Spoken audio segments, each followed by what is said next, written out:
Continuamos então com a leitura do livro Novos Rumos da Medicina, volume 1 e 2, escrito por Dr. Inácio Ferreira, enquanto era ainda diretor do Hospital Espírita do Sanatório Espírita de Uberaba. Tragédias do deserto. O sepulcro não guarda iniquidades. Essa afirmativa sempre provocou sorrisos de ironia e ainda hoje provoca comentários jocosos por parte dos materialistas, felizmente em número reduzido, e por uma legião de pseudo-sábios que nada admitem além do seu entendimento e percepção. Que importa isso? Ao longo dos anos que vasculhamos os túmulos e nada encontrando que nos pudesse satisfazer a ânsia de investigação, por eles penetramos e continuamos tateando por esse corredor sombrio, que deles parte e termina ainda não sabemos onde. Não vimos mais aqueles corpos que foram consumidos e transformados, porém sentimos a presença da força que os animava. Ouvimos os seus gemidos, os seus lamentos e presenciamos os seus gestos de desespero e mágoa, vendo as lágrimas que derramaram, quando relembram seu passado pejado de iniquidades e de ações que só serviram para implantar torturas e sofrimentos. Com a lâmpada do espiritismo científico, vamos iluminando essas cavernas sem fim, parando em algumas, atravessando outras, sentindo por vezes o coração confranger-se dentro do peito, mas impelido sempre por uma força estranha que nos guia, que nos arrasta como nos levando para algo sublime e maravilhoso. A ponta do cordel de Ariadne há muito que nos perdeu, pois já penetramos bastante e não volveremos aos passos, embora saibamos que esse túnel maravilhoso se terminará no infinito. A proporção que palmilhamos, a proporção que vamos penetrando na ânsia de vasculhar esses labirintos que se perdem e se entrecruzam, maior nos é a percepção e mais forte o desejo de continuar sempre, pois as surpresas são constantes e os resultados sublimes. Vozes vindas do além desses sepulcros nos chegam constantes aos ouvidos, e os seus gemidos, os seus lamentos são tão sentidos que nada poderá fazer com que voltamos atrás. Ao contrário, procuramos correr sempre para o lado de onde partem esses queixumes, esses soluços, no afã de diminuir seus tormentos e fazer cessar suas lágrimas. E são muitas lágrimas estancadas, e são muitos os tormentos atenuados. O facho aceso do Espiritismo, lume que levamos nas mãos, procurando iluminar os escolhos que atravessamos, tem sido o farol eternamente aceso para aclarar esses labirintos escuros que partem dos sepulcros terrenos e, atravessando mundos, vão terminar onde, de nós, não chegam ainda as fracas e pobres percepções. Se essa luz continuar acesa, alimentada para nos guiar, iluminar a jornada, prosseguiremos sempre, embora ferida pelas ignomínias e pelos vitupérios que prosseguiremos. Porém, temos a certeza de que é este o único meio de comunicação entre os seres humanos com um poder supremo que os criou e os governa. Ao contrário, se esse lume nos faltar um dia, deixando-nos abandonados na escuridão e no silêncio dessas cavernas, consolaremos em ouvir a voz própria, consciência, e lembrar-nos os benefícios que espalhamos, amparando tantos desventurados, contribuindo para o reencontro de tantas felicidades julgadas perdidas. Pode ser que os vendavais terrenos sejam bastante fortes para apagar essa luz, imergindo-nos nas trevas das ignomínias humanas. Não importa. No silêncio triste desses labirintos que se entrecruzam e se perdem no infinito, ouviremos ainda o bater do próprio coração, que sempre soube perdoar e sempre muito sofreu por causa da sinceridade que eternamente o revestiu.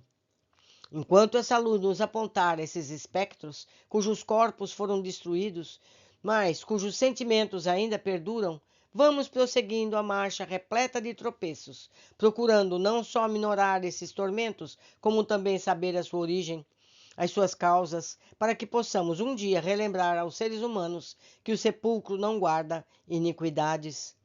A terra destrói o corpo, mas é insuficiente para destruir os sentimentos.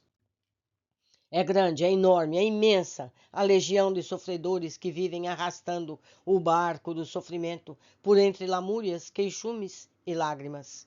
Nada mais representam que a falange de espíritos que vem vindo de encarnações e encarnações, sofrendo os reflexos das suas maldades, do seu ódio, das suas vilanias e do seu orgulho.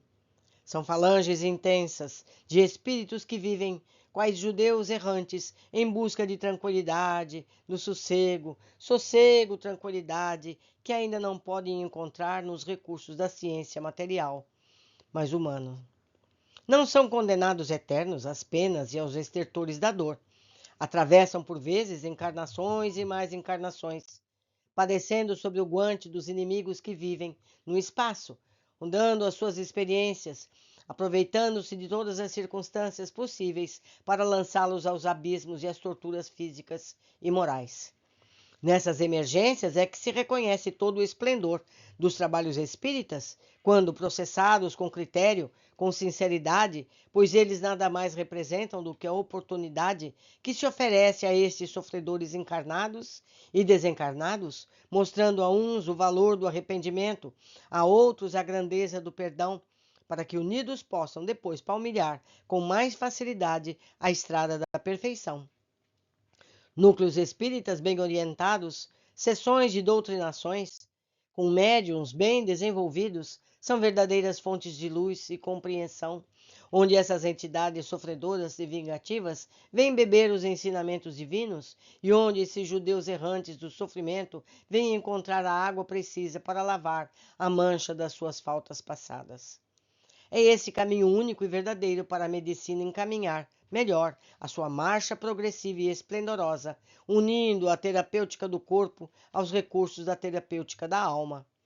Enquanto não tiver essa compreensão, enquanto o sepulcro for a barreira para a continuação do seu progresso e do seu desejo de amparar os enfermos, de lenir as torturas humanas, terá que se conservar vencida ante as tantas tragédias e será incapaz de extinguir tantas lágrimas.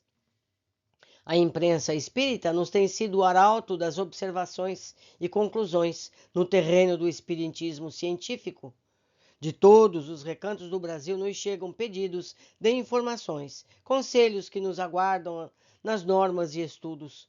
Muitos têm recebido e obtido alívio para os seus tormentos e para as suas incertezas, e se outros não obtiveram resposta, foi única e exclusivamente por falta de um endereço certo.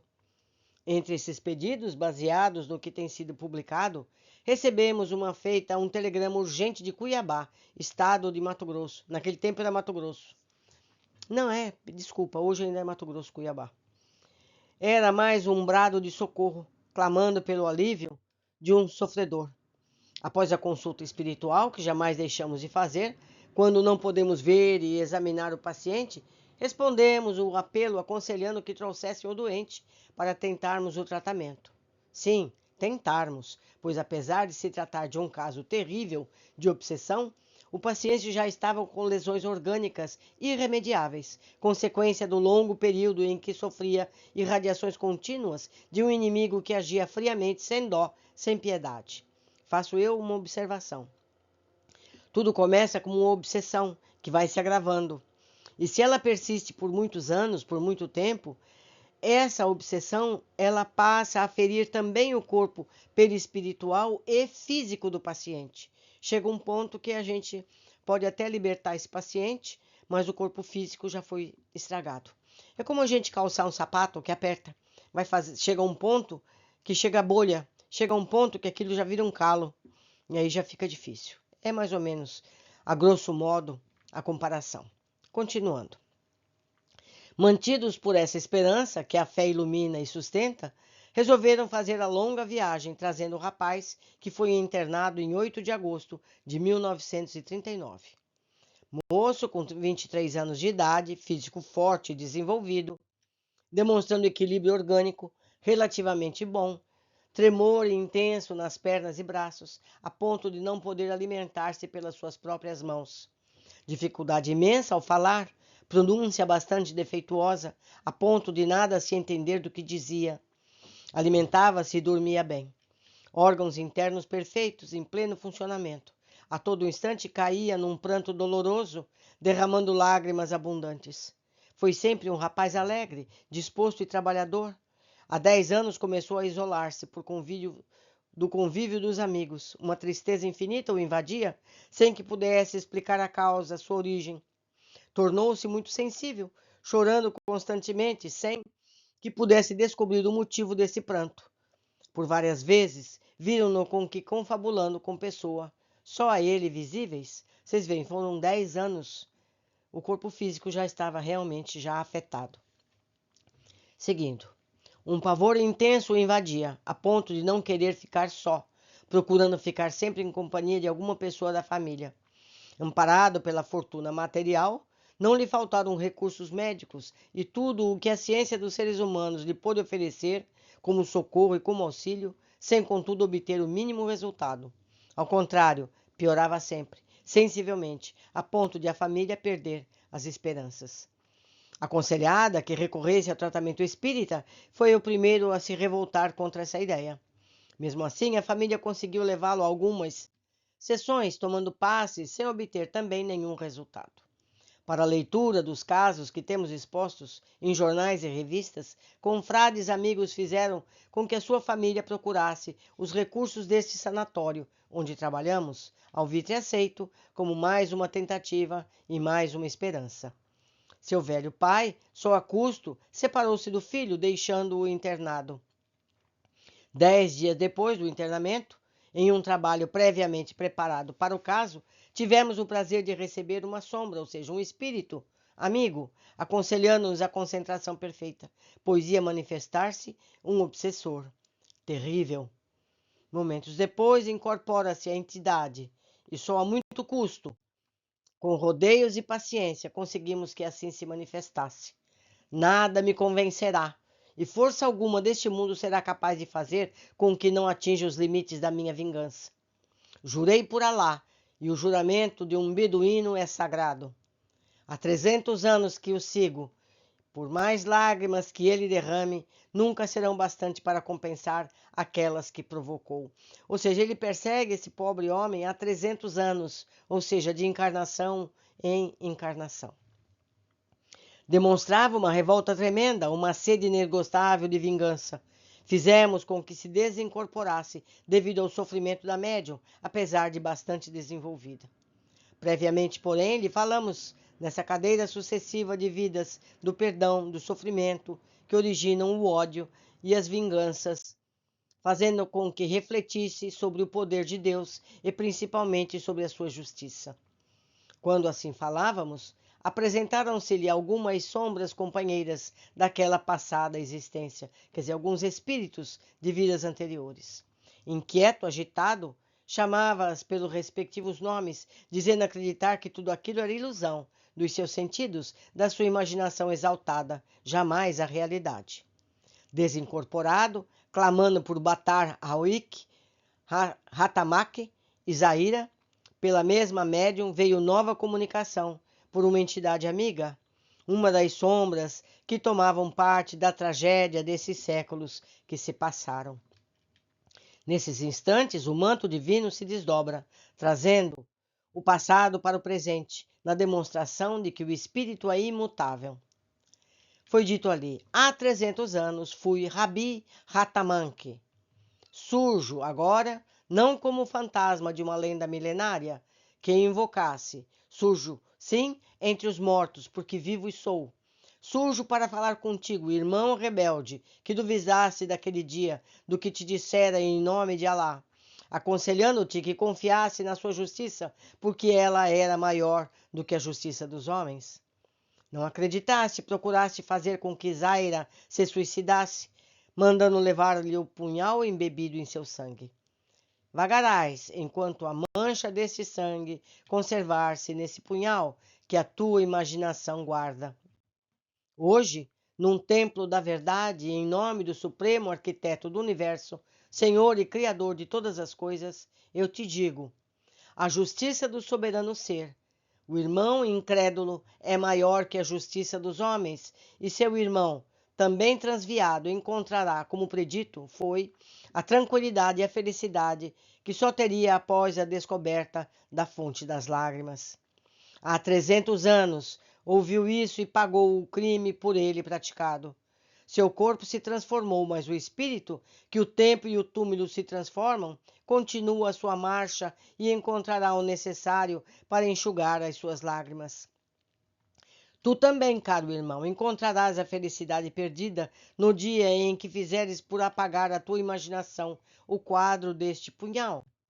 Gotejando sangue, visão que o teu ódio e a tua vingança trazem, ressaltar com todo o seu horror. Retira-te para o ambiente de calma e meditação e volta. Chora assim pelo passado, mas procura despertar para o presente, a fim de poderes enfrentar o futuro. Nenhuma pergunta fizemos a esse espírito amigo. Estava completo o tempo marcado para o trabalho e não teria justo que nos alimentássemos a curiosidade científica em detrimento da saúde da médium, que com tanta dedicação nos auxiliava e auxilia no cumprimento de um dever. O trabalho havia sido bastante produtivo. Tínhamos a certeza de que o paciente sofria, de fato, as consequências de um mau ato praticado em uma encarnação longínqua. Conhecíamos os propósitos de vingança do obsessor, e por meio das particularidades das perguntas e das respostas durante a doutrinação processada, o obsessor já estava rodeado de espíritos amigos que tinham certa preponderância sobre ele, estando, portanto, preparado o ambiente para a tranquilidade e para o sossego de ambos, encarnado e desencarnado. Então, qual é o quadro aqui? O rapaz sofre obsessão de um espírito vingativo. Ao lado desse espírito vingativo já estão espíritos amigos que participaram desse passado de 300 anos. Esses já querem resolver a situação, auxiliando o vingador a se libertar dessa vingança. Continuando com a leitura. Pelo que dissera aquele espírito amigo, tudo não passava do reflexo de uma tragédia que se processara há 300 anos passados, provocando torturas, mágoas, dores e lágrimas, sempre incentivadas pelo ódio e pela vingança. Nos dias subsequentes, o paciente, pouca ou nenhuma transformação teve no seu método de vida, continuando a demonstrar os mesmos sintomas. Qual havia sido aquela tragédia? Quais os pormenores dessa existência que arrastavam torturas e sofrimentos? Nossos trabalhos representariam a fonte procurada havia 300 anos, para que pudessem beber o filtro do perdão e da compreensão? Enquanto o espírito ávido de pormenores acompanhava com carinho as transformações do doente, deixávamos que os dias se escoassem, indiferentes às coisas materiais, procurando continuar a sua jornada pelos túneis sem fim, rebuscando por entre os sepulcros e por entre as dobras do passado, pormenores dos acontecimentos que se refletem sobre a humanidade, reflexos que a ciência dos homens ainda não aceita, apesar de se patentearem a cada passo, a cada instante, provocando torturas, mágoas e desesperos. Retira-te para o ambiente de calma e de meditação e volta. Chora assim pelo passado, mas procura despertar para o presente, a fim de poderes enfrentar o futuro.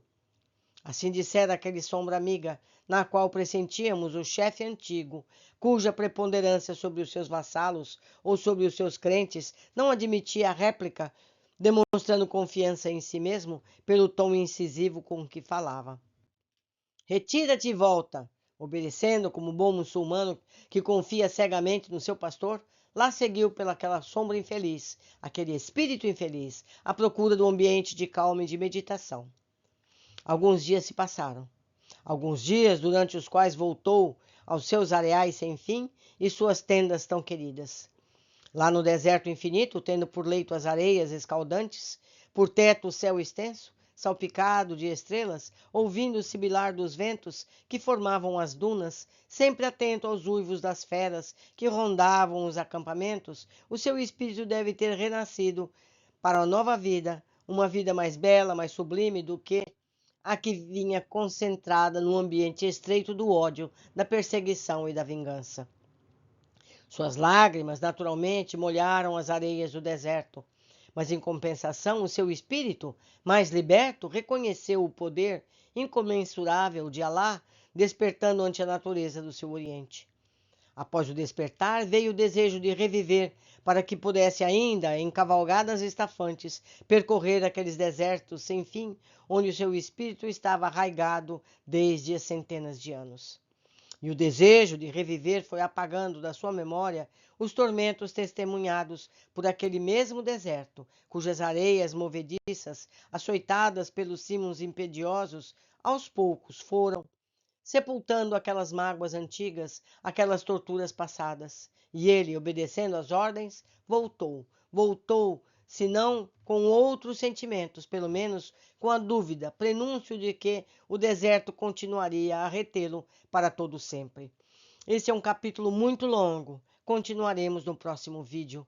Abraços e até breve.